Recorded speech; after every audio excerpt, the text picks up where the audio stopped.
All right, so for the second part of the lesson on permutations and combinations, we will be focusing on combinations. All right, so we're going to be able to identify combinations of various sets, and we're going to utilize permutations and combinations to solve problems. So that's what we're going to be doing today. We've already looked at the multiplication principle and permutations. We're going to be focusing on the bottom part here on combinations, and we'll also look at subsets of an n set. So when we talked about counting permutations of objects, we considered different orderings of the same selected objects as being different permutations. For example, the original activator problem with the three different colors, we ordered them different ways. They were different permutations. When we're looking at combinations, we're only interested in the way in which we select the objects, but not the order in which we arrange them. The unordered selections we call combinations of n objects taken r at a time. So we denote that with NCR, the number of objects, n, and how many do we want to select? R. So if r is greater than n, then once again, NCR is going to give us 0. And the way in which we can count this, the formula for doing this is just n factorial, the number of objects that there are factorial, divided by r factorial, which is the number of objects that we want to select, times n minus r factorial. And this will eliminate all the duplicate permutations that just have the same items, because we don't really care about order. All right, so this is where order does not matter. So to distinguish combinations from permutations, all right, we have a few different scenarios that we're going to look at. So we're going to decide whether or not we want permutations, which are ordered, right, where the order matters, or combinations where the order does not matter. So for a president, vice president, and secretary are chosen from a 25-member garden club. All right, does the order matter here? If we're selecting three people, well, which one's president, which one's vice president, which one's secretary, that actually matters. All right. I personally think this would be a permutation, because we could have the same three people in different roles, and the roles would matter. So for me, this one is a permutation. Now, if a cook is choosing 5 potatoes from a bag of 12 to make potato salad, the order in which those 5 are chosen doesn't matter. You get the same 5 potatoes. They're all going into the same recipe. We only really care there about which ones are chosen. We don't care about the order in which they're chosen. So that would be how many combinations. Teacher makes a seating chart for 22 students in a classroom with 30 desks. All right, and you're trying to decide which desks are used, how many different if you just want to know which desks are being used, well, that's one thing where we would say, oh, that's just combinations, where the actual specific seats don't matter for each child. But since it's a seating chart, you probably do care about where each individual child is sitting. Therefore, it might be permutations. It depends on if you're just trying to determine which desks are used and which aren't, or are you really worried about who is sitting where. All right. And so if we look at this, we can see in their solution, order matters because of who gets which office. The potatoes, it doesn't, so it's combinations. And then the last one, a different ordering of students in the same seats results in different seating chart, right? Different kids in different seats. That's why we're looking at permutations. Once you know what's being counted, the correct number is easy with a calculator. We can actually put in our calculator these different things, permutation versus combination. And I'll show you how to do that. So on your calculator, you can go ahead, if you click the math button and you go over to the right, you see PRB. That stands for probability. We have for number 2 NPR and number 3 NCR. So if I wanted to, for example, do the scenarios A, 25P3, right, for permutations, I would say 25, then I would go math, probability, NPR, 3. And I'd hit enter, and it tells me that there are 13,800. For the second one, we have 12 potatoes. Now we're going to math. We're going to go over to probability. We're going to do NCR. And we're going to choose 12, choose 5. All right, 792. The last one for the seating chart, 30, and it's not choose. This is going to be P, right? This is for our permutations. So 30 permutations, and we have 22 students. Gives us a ridiculously large number. That's a 6.578 times 10 to the 27th, meaning there would be 27 zeros after, or 27 place values beyond the first one, meaning this is just a number that we can't even comprehend how large it is, how many different possible seating charts a teacher could make.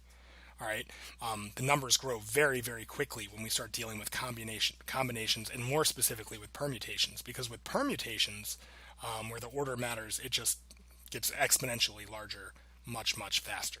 So here's an example where combinations would be necessary. We have a Miss America pageant. We have 51 contestants, and they want to narrow it down to 10 finalists. When they announce the finalists, the order in which they announce them does not matter. We're just saying we have 51 contestants. We're going to, in our calculator, we would say 51 choose NCR 10, right? This is actually 51 choose 10, right? Where 51 is N, 10 is R. But I'm going to denote it with NCR because that's how you would look at it in a calculator. We could do this by hand, saying 51 factorial, right? 51 factorial divided by R factorial, which would be 10 factorial, times N minus R factorial, which is 51 minus 10, or 41 factorial. So actually, let me get rid of the parentheses there. 41 factorial. All right, and I'll go ahead and I'll show this both ways on a calculator just to show that we get the same result. So I pull out my calculator again, and I'm going to do 51 math. I'm going to go over to probability. I'm going to do NCR 10. And we're going to see that gives me 1.2 times 10 to the 10th power. All right, it's a very large number that gets up into the, we'd move the decimal to the right 10 times, which becomes a very, very large number, into the tens of billions. All right, if we want to see, do we get the same result when we do it the other way, I could say 51 math. And notice if I go over to probability again, I actually have the factorial, because factorial is used so commonly with this type of problems with probability and statistics.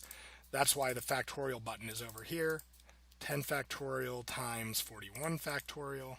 And we're dealing with some super large numbers when we deal with factorials this big. And notice we get the exact same value.